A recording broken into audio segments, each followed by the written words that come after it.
ni nani we ni Yesu. Oh.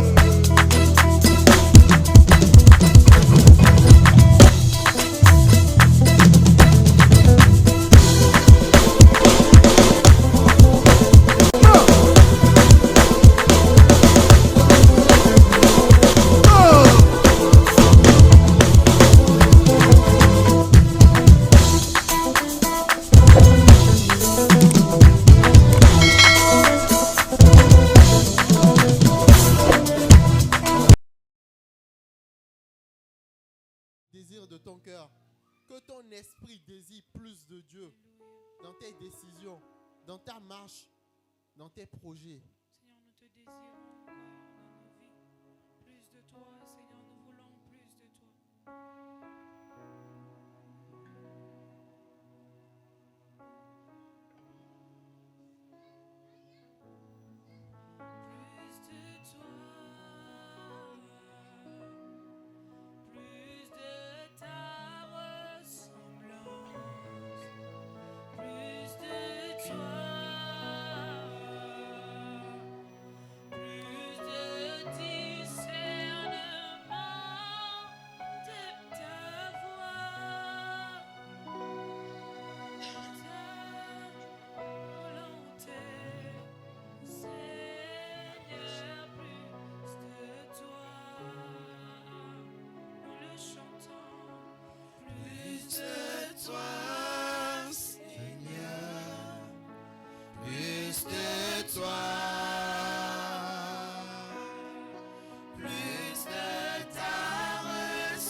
Amen, amen, amen. Amen.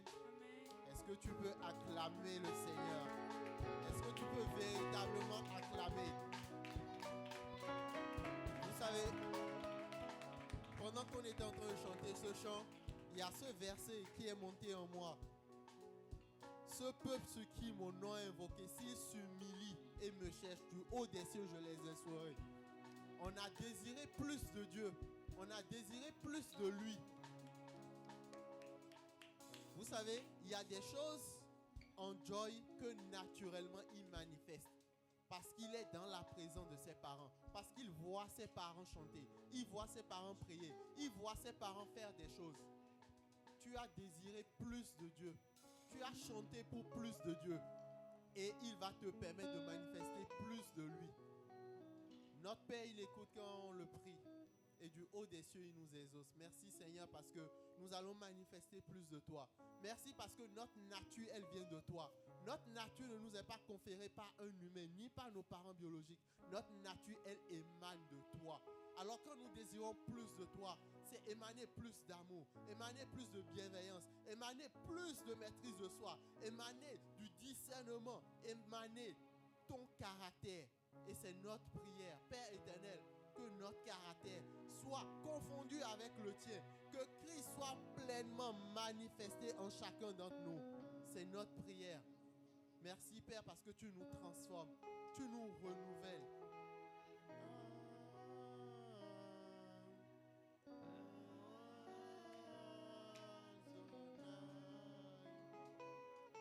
Contemple Adonai. Chante ce chant, mais contemple Adonai. Parce que c'est à lui que tu veux ressembler. C'est à lui que tu ressembles. Contemple Adonai. Contemple.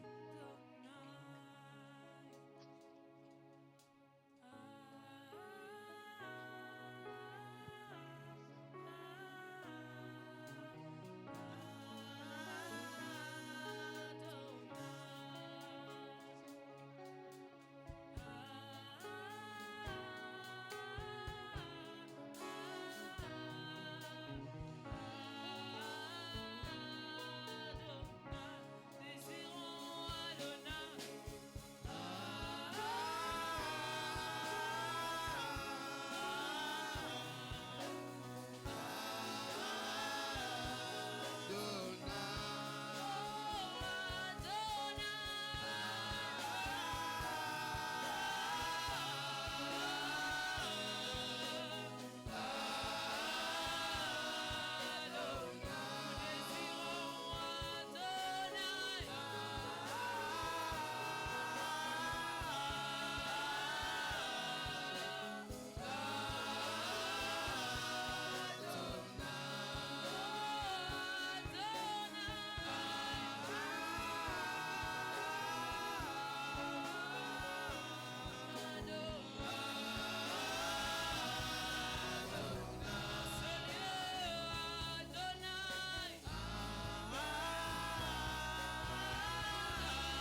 royaume des cieux est en ce lieu. Le royaume des cieux s'est frayé un chemin jusqu'à nous. Et nous sommes du royaume des cieux. Ce que je te dis, ce n'est pas juste une récitation. C'est ce que je vis en moi. Le royaume des cieux est en ce lieu. Dieu assis sur son trône est au milieu de nous. Parce que tu as désiré sa gloire. Parce que tu l'as contemplé. La Bible nous dit, lorsque vous aurez élevé Jésus, alors vous saurez qui il est. Et il se manifeste. On était en train de prier, on disait, envoie le feu. Vous savez, le feu, il purifie. Et le Saint-Esprit, par son feu, purifie tes pensées. Le Saint-Esprit, par son feu, purifie ta vie, purifie tes finances, purifie tes projets. Il purifie. Le Saint-Esprit le fait dans ta vie parce que tu lui as demandé d'envoyer le feu. Jésus pouvait dire, sans lui, vous ne pouvez rien faire. Saint-Esprit, nous avons besoin de toi. Je prie que tout voile qui s'était élevé contre la connaissance de Christ dans cette église tombe au nom de Jésus. Purifie, Père éternel, notre manière, notre mauvaise façon de voir les choses de Dieu, même les façons arrêtées que nous avons de voir ce que tu as déjà fait dans nos vies. Que tout voile spirituel tombe au nom de Jésus. Nous ne voulons pas être des gens sans frein. Nous voulons ta vision. Nous voulons ta direction. Nous voulons tes capacités.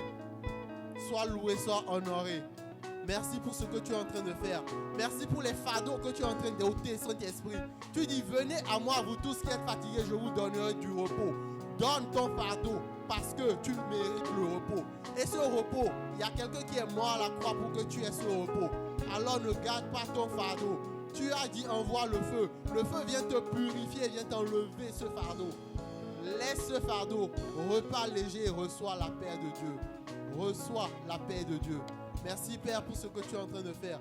Merci, assis sur ton trône, tu reçois la louange, tu reçois l'honneur, tu reçois la gloire. Et en retour, Père éternel, ta grâce, ta miséricorde, ta paix, ta joie, elle nous est accordée. Merci pour ta présence. Merci parce que des choses que l'ennemi avait prévues, des choses que ils se sont assis dans le monde des ténèbres, ils ont fait des incantations par rapport à la vie de mon pasteur. Tu es en train de le décanter maintenant. Ce feu que nous avons invoqué tombe dans le camp adverse et répand la zizanie, répand la discorde. Tu dis que un royaume ne peut pas être divisé contre lui-même. Mais tu envoies cette division dans le camp adverse au nom de Jésus. Merci pour ton peuple, ton feu purificateur. Merci pour ton feu qui rentre dans la famille Joseph. Merci pour ton feu qui rentre dans toutes les familles représentées dans cette assemblée. Père éternel, ils ont médité contre nous le mal, mais tu viens de le transformer en bien. Et c'est ce que je déclare et je reçois pour ton assemblée au nom puissant de Jésus. Sois loué, sois honoré. Est-ce qu'on peut encore acclamer une fois notre Dieu?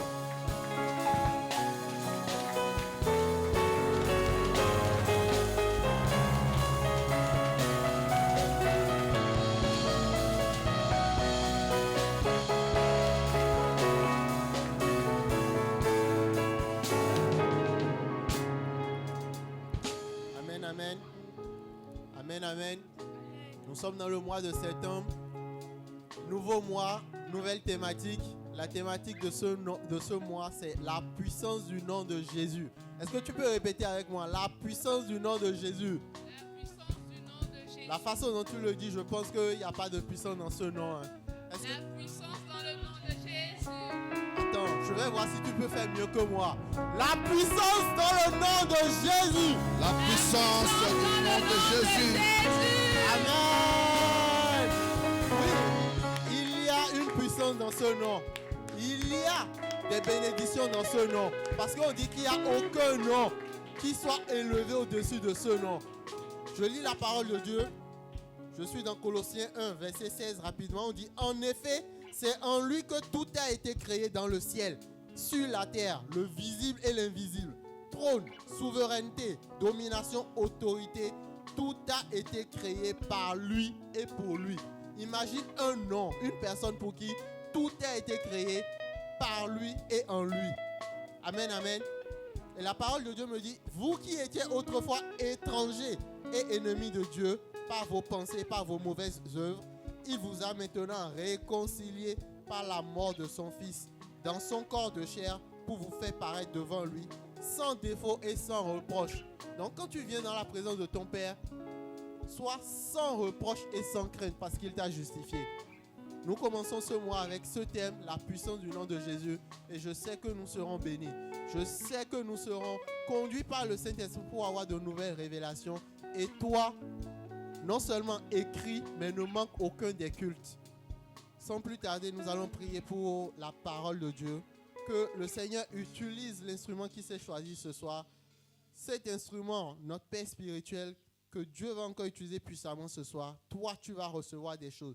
Il va ouvrir sa bouche. Il sera en train de parler. Le Saint-Esprit va t'ouvrir. Toi, ton intelligence. Reçois ces choses dans une terre fertile au nom de Jésus. Merci, Père, pour ta parole. Tu dis que ta parole ne remonte pas à toi sans avoir accompli ce pourquoi elle descend. Je prie que cette parole de ce soir, Père éternel, trouve des terres productives, des terres qui sont prêtes à porter du fruit. Père éternel, immonde-nous par ton feu. Nous sommes là et nous désirons plus de toi. Nous voulons te connaître. Nous voulons ton caractère en nous. Je prie que cette parole, Père éternel, nous édifie. Merci pour le vase que tu t'es choisi. Je prie que ce ne soit pas lui qui parle, mais que ce soit toi au travers de lui qui sort des oracles. Que ta volonté soit faite et que ton règne soit palpable en ce lieu. Merci, Père éternel. Sois loué, sois honoré au nom de Jésus. Pendant que le pasteur s'avance, est-ce qu'on peut acclamer très très fort le nom de Jésus? Alléluia, acclamons encore très très fort le Seigneur. Je vais t'inviter de t'élever.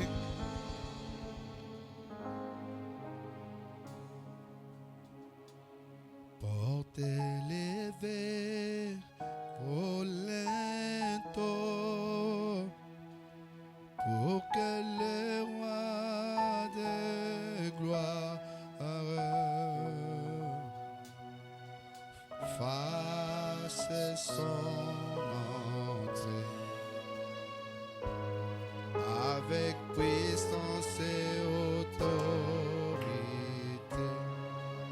Chante avec moi. Pour t'élever, oh lento, pour que le roi de gloire, alléluia, fasse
Jésus est là. Dieu est là. Dieu est là. Dieu est là. Dieu est là. Dieu est là. Dieu est là. Jésus est là ce soir. Dieu est là. Dieu est là.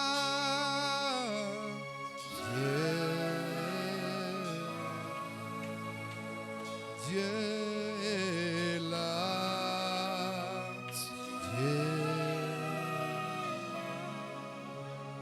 Dieu est là. Dis-le comme si tu étais en train de prier. Comme si tu faisais une prière. Chante ce cantique comme si tu priais. Dieu est là. Si tu crois qu'il est là ce soir, Dieu va faire quelque chose dans ta vie. Chante parce que tu crois qu'il est présent. Dieu est là. Il est présent. Là où ses enfants se réunissent, il est là. Ce soir, il est là avec toi. Dieu est là. Seigneur, merci pour ta présence.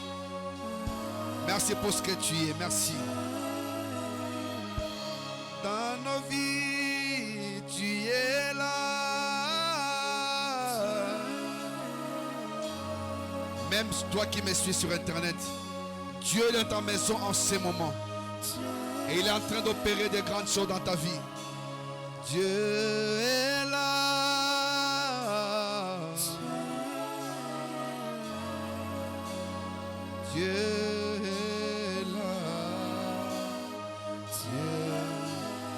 Pendant que les claviers et les batteurs sont en train de continuer, toi tu es en train de prier. Dis Seigneur merci pour ce temps que tu me donnes. Merci pour ta présence. Merci pour ce temps que nous voulons expérimenter encore avec toi. Élève ta voix, bien-aimé, commence à prier. Dis à Dieu merci parce qu'il a permis que tu te retrouves dans l'assemblée. Seigneur, tu es là présent. Merci pour cette faveur, cette grâce, notre Dieu. Beaucoup, nos Pères éternels, qui avaient des projets de se réunir, de venir dans ta présence, n'ont pas pu le faire. Mais à nous, tu as fait grâce. Merci parce que tu nous as accordé, notre Dieu, d'expérimenter ta volonté et ta grandeur. Merci parce que tu nous as fait énormément du bien. Merci pour ta présence, notre Dieu, qui commence déjà à nous toucher, notre Dieu. Parce que nous savons, Père éternel, chaque mois a sa particularité. Quelque chose de grand, notre Dieu, est sur le point d'arriver. Tu es sur le point d'accomplir une grande chose dans la vie de chacun d'entre nous. Merci parce que tu commences, notre Dieu. Pendant que nous parlons, notre Dieu, ta main est en train de toucher, notre Dieu. Ta main est en train de toucher pour guérir notre Dieu, pour convaincre les cœurs. Ta main est en train de toucher parce que tu es le véritable Dieu. Parce que tu es le seul. Merci. Parce que nous croyons, notre Dieu, que tu es en train d'opérer des grandes choses au milieu de nous. Toi qui es le véritable Dieu, Père, merci. Merci, notre Dieu, pour tout ce que tu fais. Merci, notre Dieu, pour ta visitation. Merci pour ta puissance, notre Dieu, qui est en train, notre Dieu, d'opérer des miracles, notre Dieu. Des guérisons, Père éternel. Qui est en train de libérer, de délivrer. Qui est en train de ressusciter des choses, Père éternel, qui étaient mortes. Ta présence est en train d'opérer, notre Dieu, ce qui est ton pouvoir. Et maintenant, notre Dieu, c'est temps de te donner. Seigneur, non pas à nous, mais à ton nom de gloire. Laisse que tu puisses, notre Dieu, manifester ta puissance ce soir. Merci, notre Dieu, pour tout ce que tu es en train de faire, notre Dieu, au milieu de nous. Dieu est là.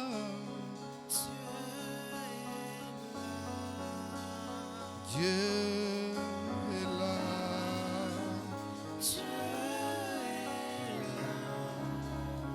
Dieu est là.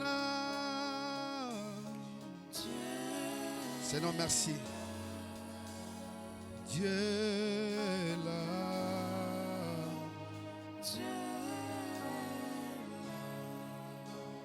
Dieu est là.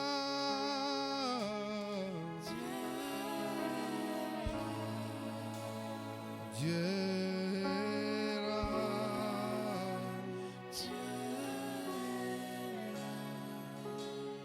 Dieu est là.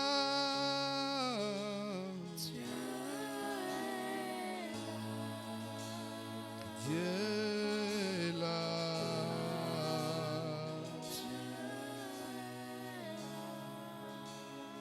Dieu est là.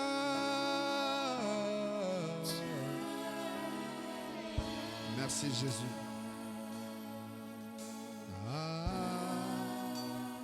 Dieu. Acclame ton Seigneur, acclame Dieu. Acclame les rois des rois. Acclame celui qui a les derniers mots pour ta vie. Acclame celui qui fait de grandes choses et qui manifeste ta volonté là où il est élevé. Acclame-les encore très très très très fort. Un Dieu de grâce. Amen. Amen. Nous sommes dans la joie de nous retrouver. Veuillez vous asseoir dans la présence de Dieu. Comme l'a si bien dit le pasteur Aristide, que ce mois nous sommes en train de partager un thème intitulé « La puissance du nom de Jésus ». Vous savez, des fois quand on envoie un thème, nous devons avoir l'habitude de commencer à nous dire que cette parole est pour moi. Lorsque on nous annonce un thème et on a l'habitude de dire Dieu veut faire quelque chose dans ma vie et ce qu'il envoie maintenant, c'est pour moi. Amen. Nous avons dit la puissance dans le nom de Jésus. J'aimerais que nous puissions faire la lecture. Si vous voulez bien vous tenir debout pour honorer la parole de Dieu, nous sommes dans Philippiens chapitre 2. Philippiens chapitre 2. Nous allons lire du 6e au 11e verset. Philippiens chapitre 2. Du 6e au 11e verset.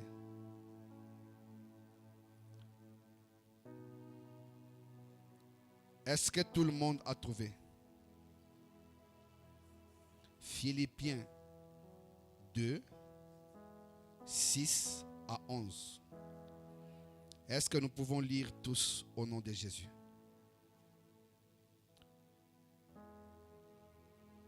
À mon signal, nous allons lire 1, 2, 3. Lesquels, existant en forme de Dieu, n'a point regardé comme une proie à arracher d'être égal à Dieu, mais s'est dépouillé lui-même en prenant une forme de serviteur, en devenant semblable aux hommes et ayant paru comme un simple homme. Il s'est humilié lui-même, se rendant obéissant jusqu'à la mort, même jusqu'à la mort de la croix. C'est pourquoi aussi Dieu l'a souverainement élevé et lui a donné le nom au-dessus de tout nom, afin qu'au nom de Jésus, tout genou fléchisse dans le ciel, sur la terre et sous la terre, et que toute langue confesse que Jésus-Christ est Seigneur, à la gloire de Dieu le Père. Parole du Seigneur. Est-ce que c'est ce qui est écrit dans vos Bibles? Veuillez vous asseoir.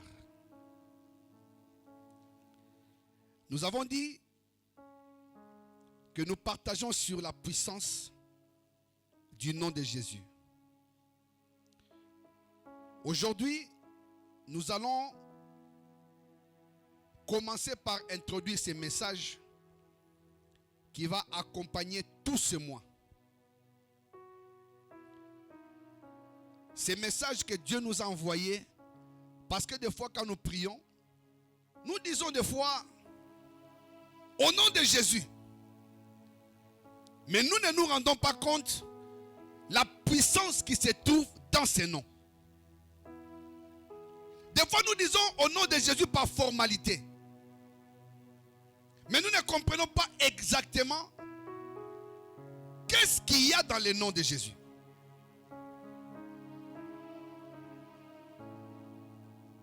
Beaucoup de gens aujourd'hui, lorsqu'ils vont vouloir tomber ou ils sont face à un obstacle ou à un problème, nous avons le réflexe de crier au nom de Jésus. Mais nous ne nous rendons pas compte que dans le nom de Jésus, il y a quelque chose d'énorme. Le nom de Jésus pouvait être donné à n'importe quel enfant, à n'importe qui. D'ailleurs, dans la Bible, vous verrez qu'il y avait un homme qu'on appelait Bar Jésus. Donc, c'est un nom qu'on peut donner à quelqu'un, comme prénom Jésus. Mais, dans le cas de notre Seigneur, le nom de Jésus a une puissance. Il n'est pas qu'un nom simple, mais c'est un nom qui cache un pouvoir. Parce que celui qui l'a porté était exceptionnel. Un Dieu descendant du haut des cieux, venant sur la terre, qui a porté ses noms. Et dans ces noms, il y avait quelque chose de particulier, de spécial. Amen. Vous allez remarquer une chose, c'est que lorsque le Seigneur est venu, avant même qu'il naisse, l'ange est venu visiter sa mère, lui disant que tu auras un fils. Et son nom sera Jésus. Quelque part, on a dit Emmanuel, qui veut dire Dieu parmi nous. Donc, Jésus, Dieu, devait naître, devait venir sur la terre. L'ange l'a annoncé, il a donné ses noms. Et lorsque Dieu choisit un nom, il ne les choisit pas au hasard. Laisse-moi dire à quelqu'un ce soir. Vous savez, quand on donne un nom à un enfant, ce n'est pas cet enfant qui a demandé ce nom-là. C'est-à-dire, les parents se sont dit, nous allons appeler notre fils Joy. Ce n'est pas lui qui l'a demandé. C'est nous qui avons décidé de lui donner ce nom. Si un jour Joy change ses noms, ses prénoms, il sera toujours notre enfant. Mais il aura perdu quelque chose. Parce que dans les noms, il y a une puissance. Dans les noms, il y a quelque chose. Je disais tantôt, le nom de Jésus, on peut le donner à un enfant qui naît quelque part. Un nom comme les autres. Mais puisqu'il a été porté par Christ, ce nom a changé. Et nous allons partir pour savoir comment ce nom a changé. Nous avons parlé de la puissance du nom de Jésus. Je vais d'abord te définir c'est quoi la puissance. Il y a tellement de significations à ce nom. Mais je vais te donner ce que tu peux retenir. Il y en a plein. Tu peux lire, chercher. Tu le verras. Mais moi, je suis parti sur les définitions qui peuvent t'aider à comprendre c'est quoi la puissance dans ces noms-là. La puissance, en grec, veut dire dynamis, qui est, on peut avoir par exemple par le pouvoir et l'influence qui proviennent des richesses. On peut avoir la puissance quand on a le pouvoir et l'influence qui proviennent des richesses. On peut avoir la puissance par un pouvoir inhérent, par vertu ou par nature, que toute personne ou toute chose exerce. On peut avoir la puissance par le pouvoir d'accomplir des miracles. On peut avoir la puissance quand on a une puissance morale excellente dans son âme. On peut avoir aussi la puissance. On peut avoir la puissance aussi dans un pouvoir reposant sur les armes. Comme aujourd'hui, on appelle les États-Unis d'Amérique la plus grande puissance du monde. Parce qu'ils détiennent des armes qui sont tellement puissantes.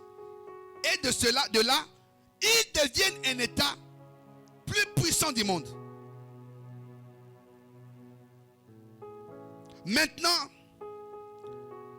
je vais t'expliquer, de te donner la définition du nom, de ce qu'on appelle les noms. En grec, le nom veut dire onoma. Si tu regardes même comment c'est écrit, tu verras déjà à l'intérieur là-bas qu'il y a nom à l'intérieur. Le nom est utilisé pour tout ce qu'il recouvre, pour tout ce qui est pensé ou ressenti quand il est amené à l'esprit par sa mention. En entendant un nom, on se rappelle de quelqu'un, soit qui ait un rang élevé, ou qui soit une autorité ou une action. On peut reconnaître un nom.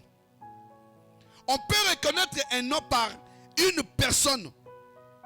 C'est-à-dire quand je parle Aristide, je reconnais qui est la personne. Alléluia.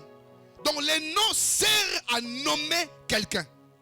C'est-à-dire quand on dit Désiré, si jamais je me mettais quelque part et que quelqu'un appelait Désiré, il n'y a que moi qui vais tourner les regards. Personne d'autre ne tournera les regards. J'ai vu à l'aéroport, on m'appelait, mais on ne m'appelait pas par mon vrai nom. Alors moi, je ne faisais pas attention parce que moi, je ne pensais pas qu'on m'appelait. Après, la personne dit, on t'appelle. Ah, c'était pas mon nom, donc je ne pouvais pas reconnaître que c'était moi. Donc un nom,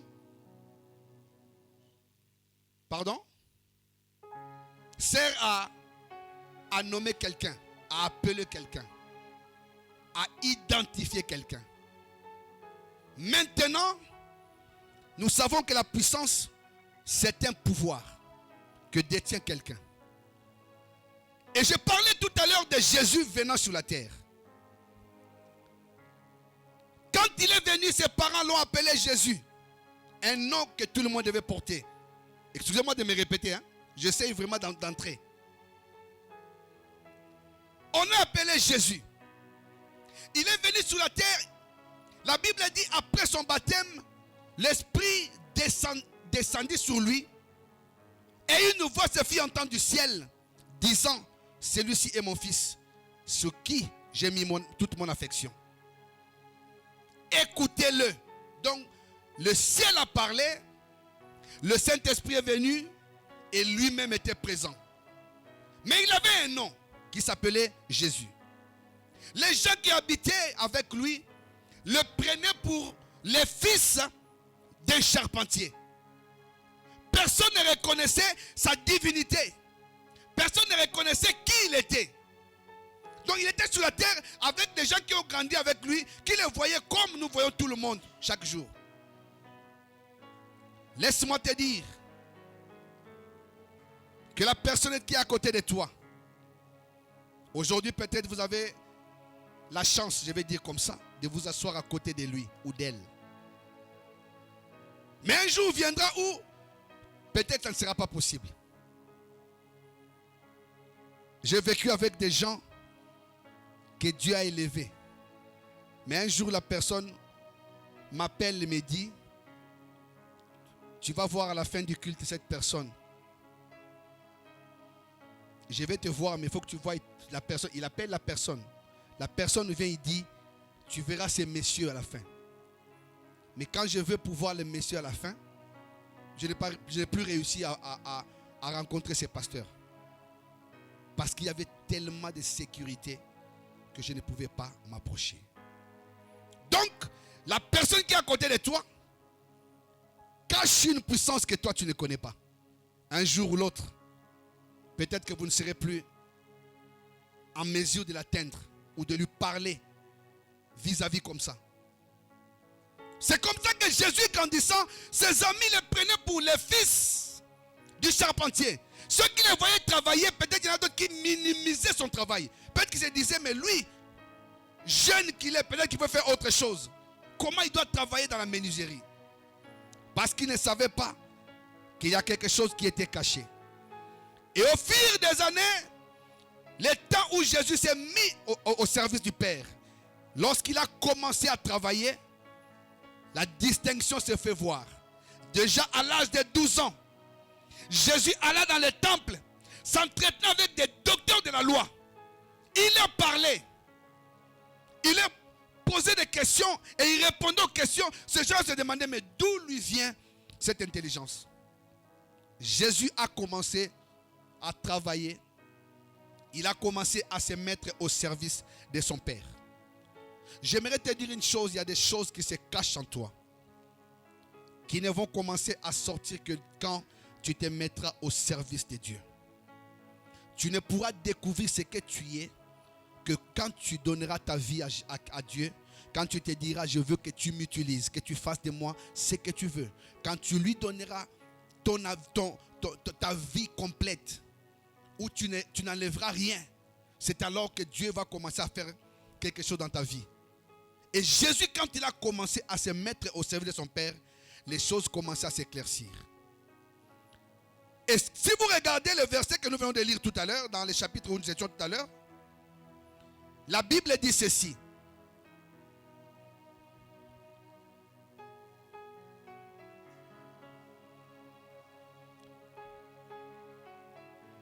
Je vais commencer au verset 5 pour te faire comprendre où on va. La Bible dit: ayez en vous les sentiments qui étaient en Jésus-Christ. Maintenant j'arrive au verset 6 où nous avions commencé. Lequel existant en forme de Dieu, mais n'a point regardé comme une proie à arracher d'être égal à Dieu. Donc Jésus existait en forme de Dieu parce qu'il était Dieu. Quand il descendait du ciel, même quand il est passé par le ventre de Marie, il n'avait pas cessé d'être Dieu. Chose étonnante. Beaucoup de gens nous posent cette question. Mais comment se fait-il qu'un Dieu peut venir naître dans le ventre d'une femme? Comment un Dieu peut passer par ce cycle-là qui est commun à tout le monde? Simplement parce que Dieu s'était dit, si Jésus descend d'en haut et qui tombe directement sur la terre, boum, qui allait le croire? Demandez à ceux qui ont rencontré des anges comment ils ont été. Jésus n'a pas voulu qu'il vienne descendant du haut directement sur la terre, mais il a voulu prendre une forme, commencer par être un enfant, naître d'abord, grandir comme un enfant, pour que ceux qui le voyaient voient comment il était en train d'évoluer jusqu'à devenir ce qu'il était devenu. Donc Dieu n'a pas voulu que ce soit comme un fantôme. C'est pourquoi vous allez voir les jours où il marchait sur les eaux, les disciples ont dit quoi? C'est un fantôme. Donc s'il était né pareil, ou il était venu sur la terre pareil, les gens l'auraient appelé fantôme. C'est pourquoi il est venu par cela. Mais en réalité, Jésus descendant était Dieu. Mais la Bible dit quelque chose de particulier. C'est que, existant en forme de Dieu, il n'a pas regardé comme une proie arrachée d'être égal à Dieu. Vous savez, Satan, nous ne faisons pas son apologie, mais nous parlons parce qu'il est le papa de tous ceux qui sont rebelles, de ceux qui convoitent la place de Dieu. Satan était au service de Dieu. Il était le chef de l'adoration, de la louange.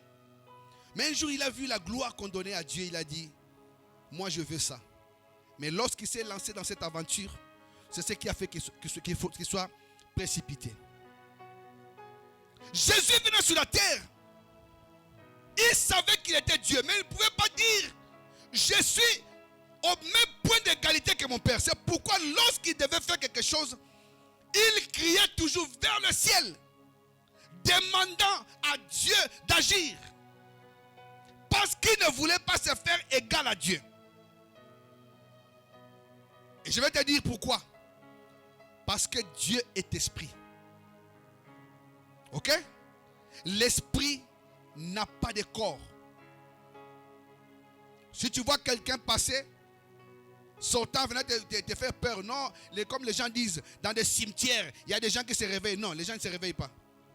C'est quelqu'un inhumain qui était là-bas, qui t'a fait peur. Un esprit n'a pas de corps. Si tu vois dans un cimetière quelqu'un te faire peur, c'est une personne qui existe. Ce n'est pas un esprit, c'est une personne qui existe.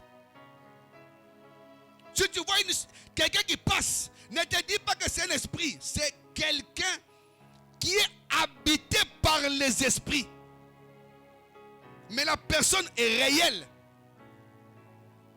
Alléluia.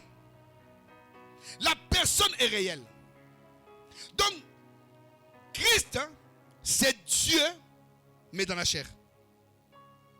Parce qu'il a revêtu un corps pour devenir Dieu sur la terre comme nous. Alléluia. La Bible dit, il n'a point regardé comme une poix arrachée. Aujourd'hui, si vous regardez seulement, vous allez constater que dans nos pays, si on est fils d'un président de la République, si on est fils d'un roi, on se la pète. On veut qu'on sache que c'est nous. Partout où nous passons, nous laissons des traces pour qu'on voie que c'est nous. Parce que nous sommes fils ou filles d'un président ou d'un roi ou d'un empereur.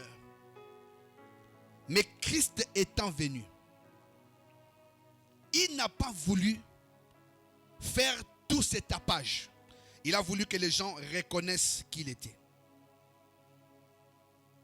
Maintenant, la Bible poursuit pour dire, il n'avait pas regardé comme une poix arrachée d'être égal à Dieu.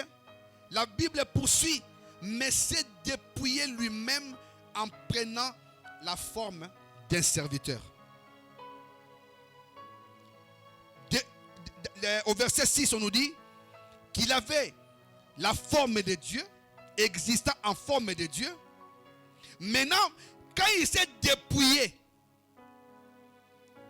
il a pris la forme d'un serviteur. C'est là la force qui a fait que le nom de Jésus devienne fort. Il a pris la forme d'un serviteur. Commençant par la forme de Dieu, il s'est dépouillé. C'est-à-dire, si cette forme pouvait se matérialiser par un vêtement, donc il a enlevé son manteau de Dieu et il devient un humain. Il a pris la forme d'un serviteur. Et en devenant serviteur, toute sa vie sur la terre, il a mené en tant que serviteur. Et le serviteur est celui qui a un maître. Et le serviteur répond toujours à ce que le maître veut. Alléluia.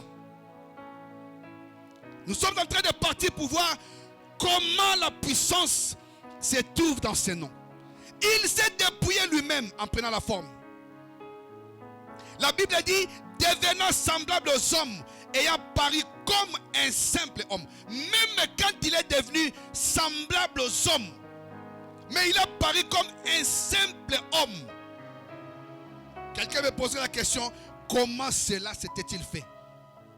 De Dieu en serviteur, de serviteur en un simple homme. Alléluia. Il ne s'est pas arrêté là. La La Bible dit, il s'est humilié lui-même, se rendant obéissant jusqu'à la mort et jusqu'à la mort de la croix. C'est là la source de la puissance dans le nom de Jésus. Qu'est-ce que ce chapitre veut nous enseigner?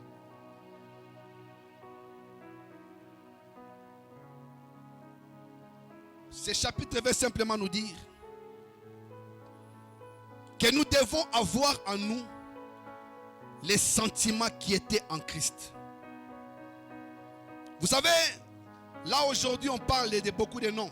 On parle des Zono, on parle de Baïchoura, on parle de Mayenikini, on parle de tout le monde, Martial et tous ceux qui sont là. Mais sachez que dans ces noms, un jour, ces noms-là pourra devenir puissants. Premièrement parce que nous resterons serviteurs de Dieu. Puisque nous allons servir Dieu, nous allons faire ce qui est la volonté de Dieu. Dieu fera en sorte que les noms que nous avons puissent être élevés. Une histoire dans la Bible où Dieu a dit à Abraham, je rendrai ton nom grand. C'était une promesse que Dieu a faite à Abraham. Mais cette promesse s'est concrétisée en Christ. Je rendrai ton nom grand. Laissez-moi vous dire une chose. Vous savez que beaucoup de gens aujourd'hui, dès qu'ils acceptent les seigneurs, ils changent de nom. Beaucoup le font. Je me rappelle un jour quand ma femme était baptisée, le pasteur à l'époque dit, choisissez un nom que vous voulez porter parce que vous êtes baptisé. Comme l'apôtre Paul était Saul de Tarse et qu'il est devenu Paul. Donc les gens se disent, oui, il faut changer de nom. Cette fille-là, on lui dit, choisis les noms que tu veux porter après ton baptême. Cette fille est rentrée dans la Bible. Elle a vu un nom qu'elle a aimé. Et ce nom, c'est Jézabel.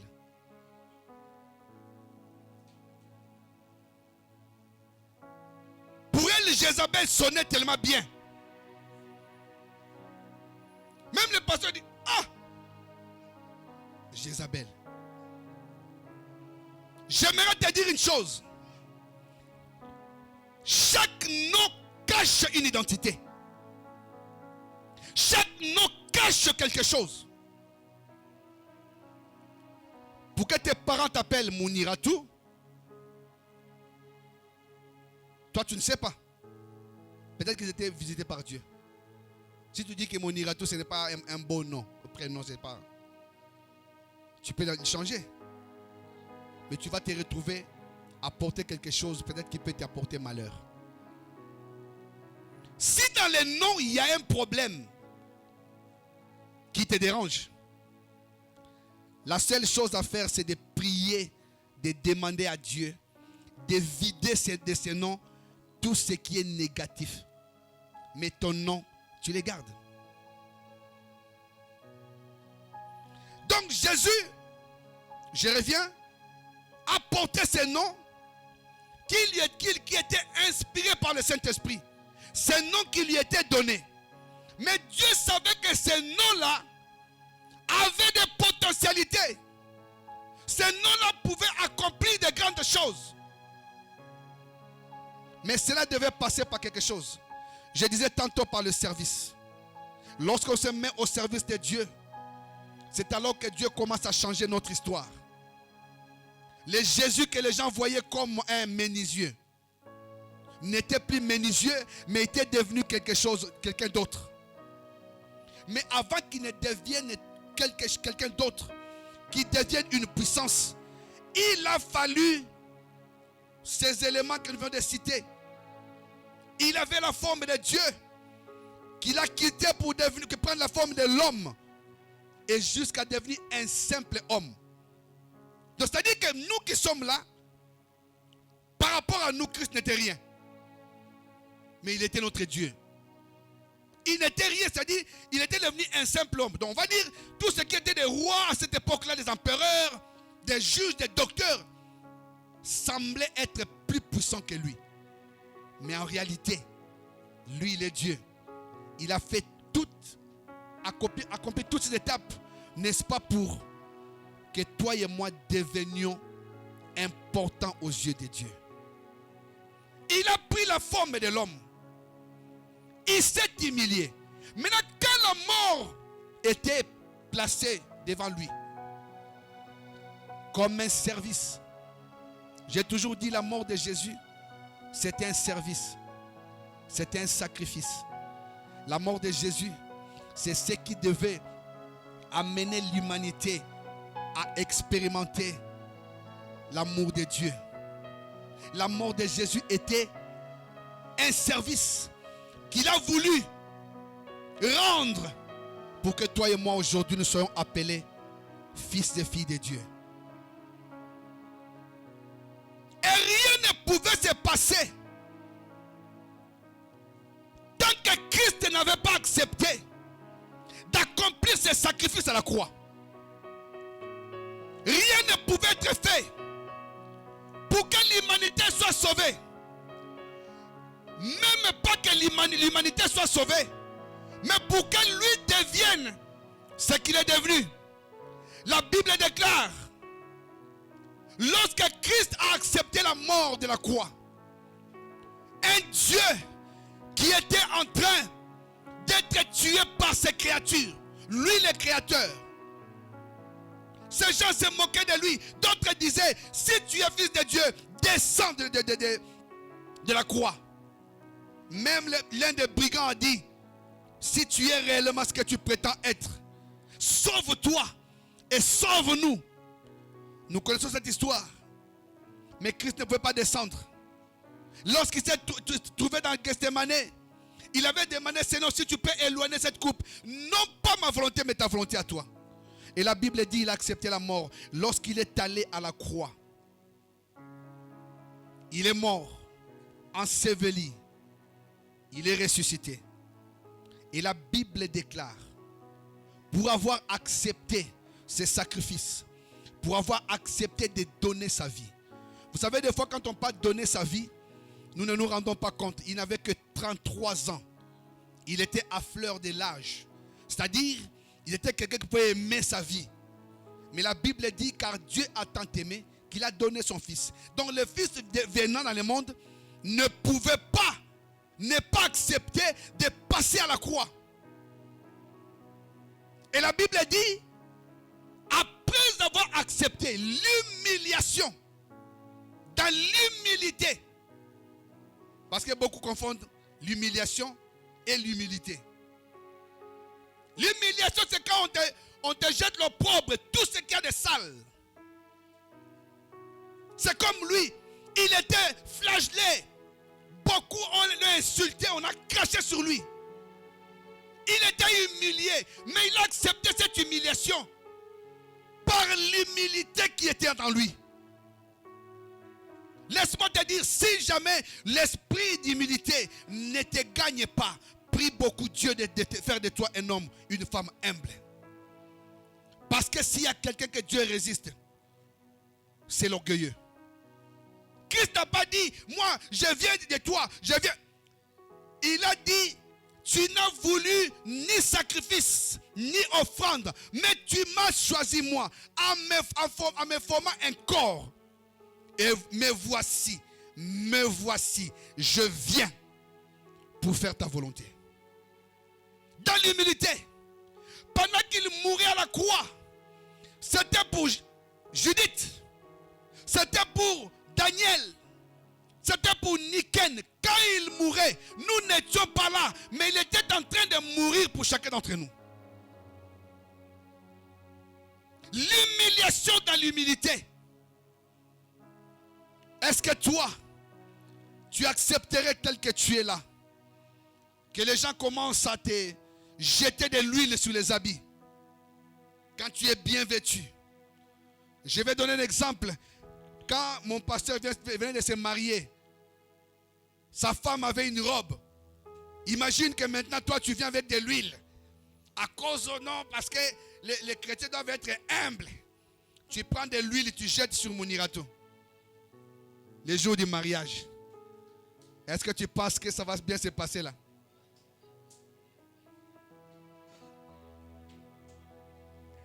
Mais Christ a accepté. Les gens lui font, porte la croix.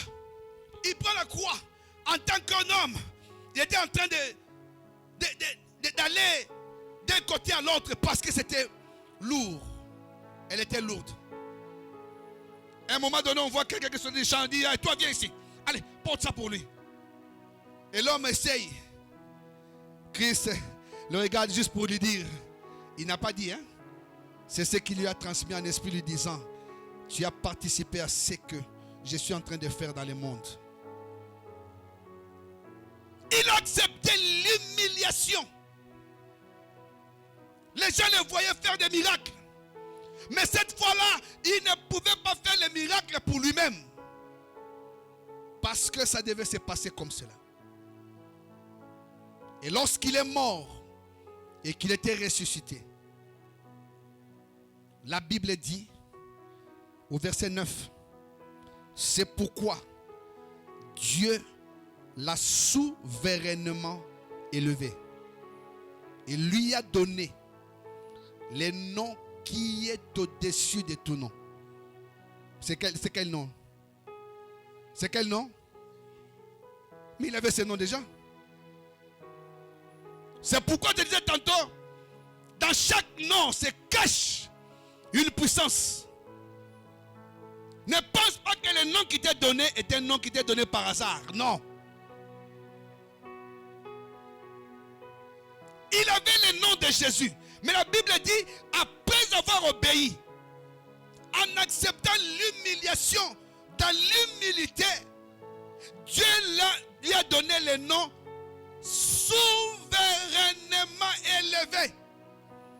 Quand on dit souverainement élevé, ça veut dire après le nom de Jésus, il n'y a rien. C'est-à-dire, si le nom de Jésus est là, au-dessus du nom de Jésus, il n'y a pas un autre nom. Il n'y a que ce nom-là. Pasteur, lis-moi le verset que tu as lu tout à l'heure.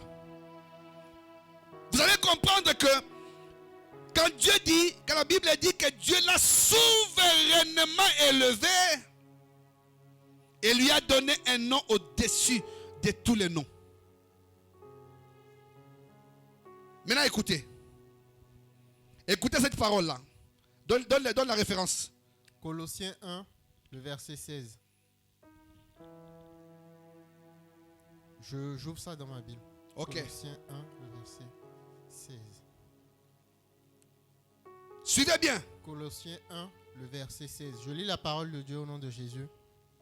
En effet, c'est en lui que tout a été créé dans le ciel et sur la terre, le visible et l'invisible, trône, souveraineté, domination, autorité, tout a été créé par lui et pour lui. Il existe avant toute chose et tout subsiste en lui. Continue. Il est la tête du corps qu'est l'Église. Il est le commencement, le premier-né d'entre les morts, afin d'être en tout le premier. Encore. En effet, Dieu a voulu que toute sa plénitude habite en lui. Alléluia. Arrête-toi là. Est-ce que vous comprenez cela? Dieu lui donne la souveraineté.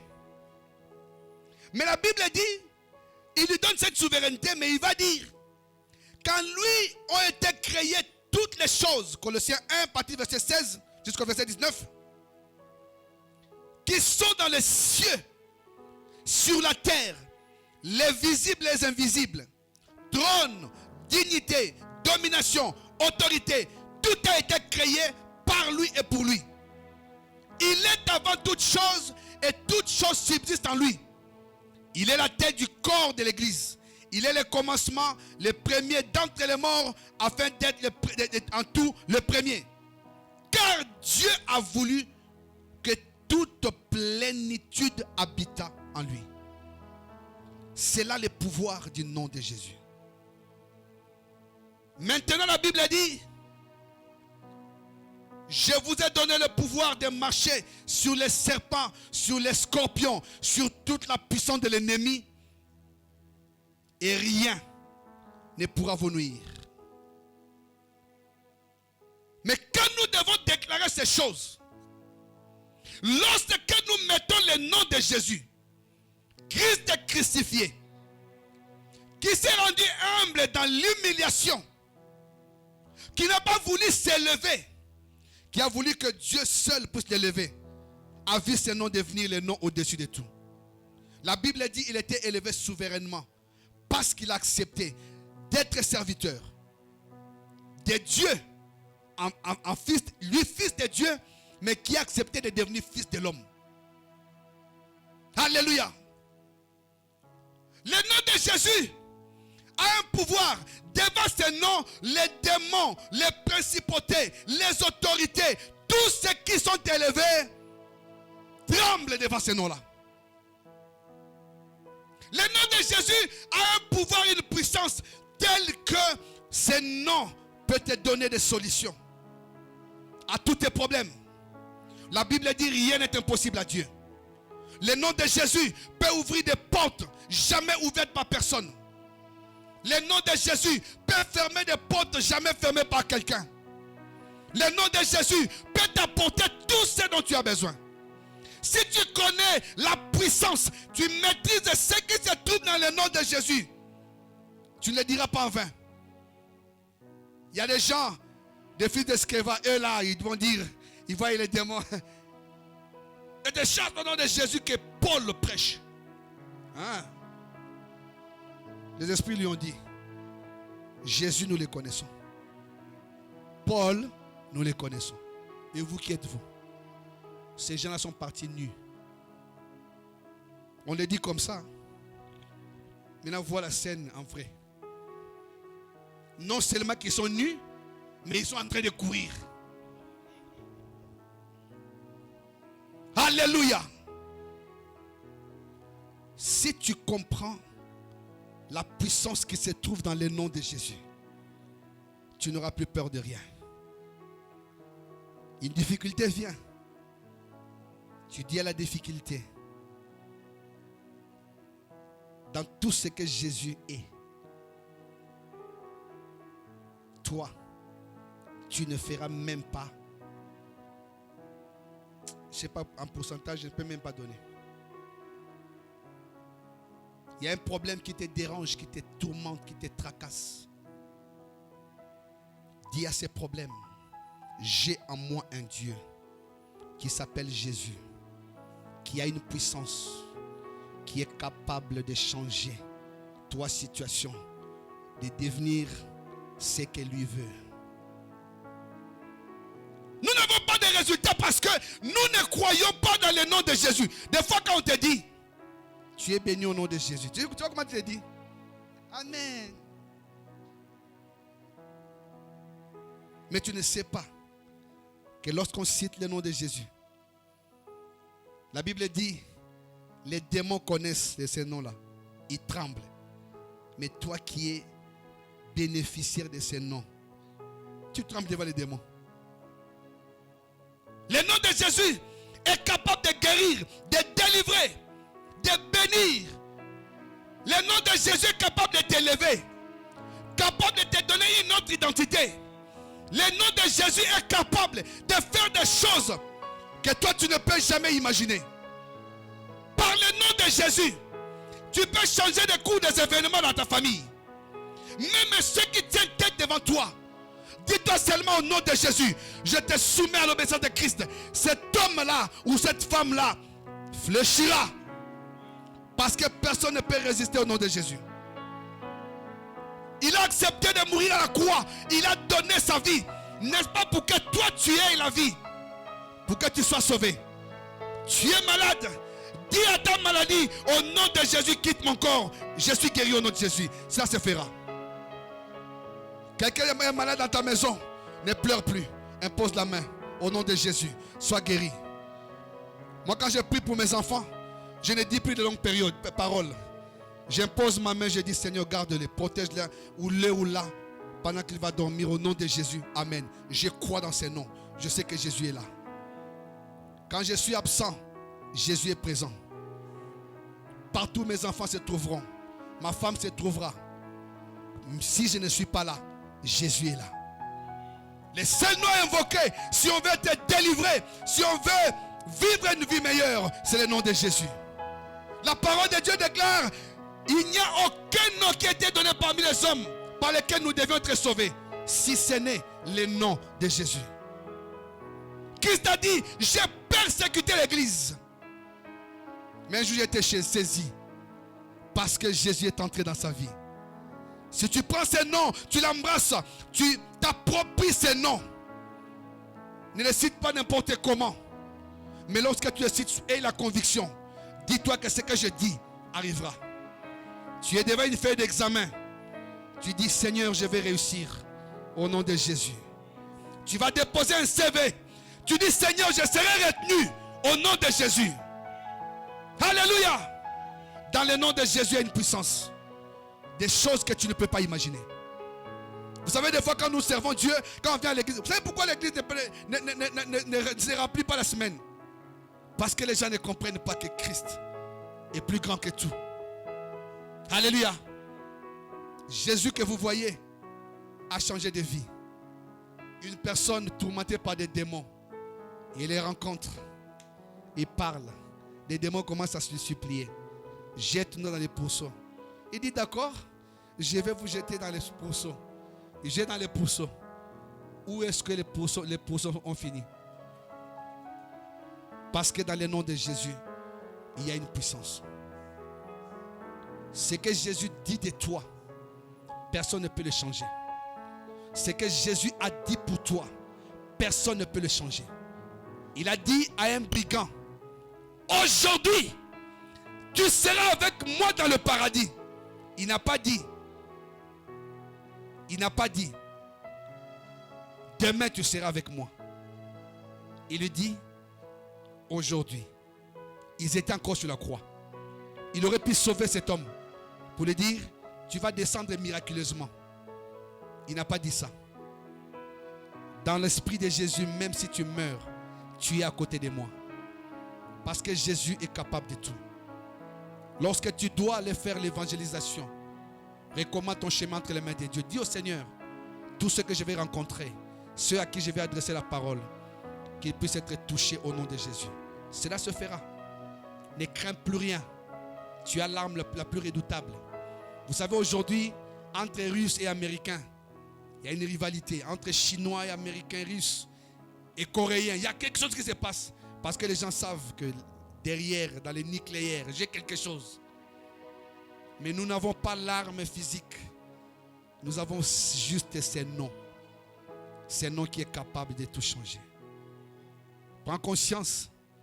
Et en plus, non seulement qu'il y a ces noms-là, mais il t'a donné son identité, tu es devenu chrétien. Chrétien vient de Christ. Christ, c'est l'envoyé de Dieu. Donc tu es envoyé. Donc tu dois devenir un bon serviteur. Sache, à partir d'aujourd'hui, que la bénédiction que tu veux se trouve dans ta langue. Ce que tu recherches, des solutions, que tu veux comme résultat, se trouve dans ta langue. Si tu confesses Christ, sache qu'il accomplira de grandes choses. Il a dit, invoque-moi et je te répondrai. Écoutez, vous savez, il y a une différence entre prier et invoquer. On en parlera les dimanches. Une différence entre invoquer et prier. Si tu invoques le nom de Jésus, tu peux prier et dire Seigneur, voilà. Mais lorsque tu te trouves dans un danger où tu sais que tu ne sais pas te sortir, l'heure est passée. Invoque le nom de Jésus. Quand on invoque, on appelle du secours. Et imagine que les secours de l'Éternel viennent à toi. Qu'est-ce que tu vivras? Devant cette situation, ma soeur Niken, la situation que tu traverses, soumets cette situation à l'obéissance de Christ. Il faut que tu commences à confesser toi-même. Tu vas te dire, je suis fille de Dieu. Et telle situation, au nom de Jésus, je veux la solution. Et tu verras cela arriver. Cela arrivera. Faute de temps, nous allons continuer les dimanches. Que le Seigneur vous bénisse. Levez-vous.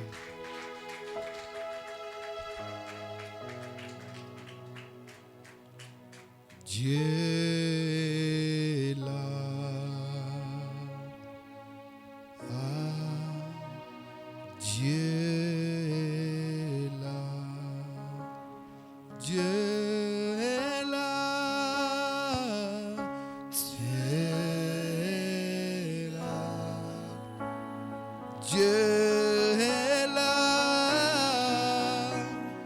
Dieu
Amen, amen. Qui a vécu un culte puissant? Non, il y a culte et il y a culte. Qui a vécu un culte puissant? Qui a ressenti que Dieu était là? Acclame plus fort que ça.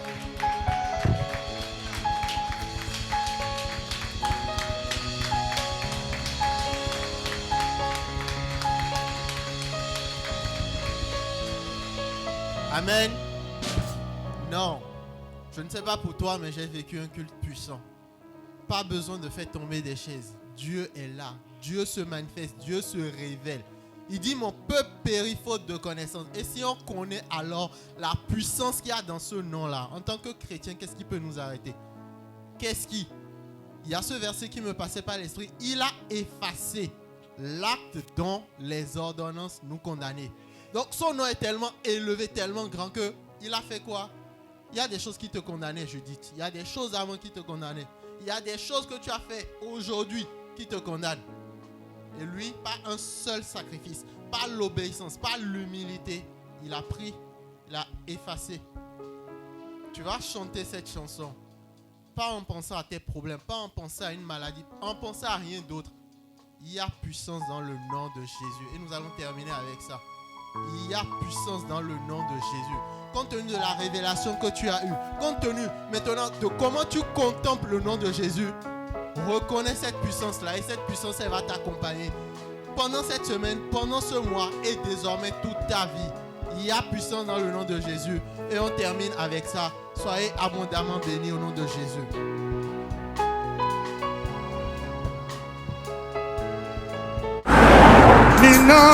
Ninani we.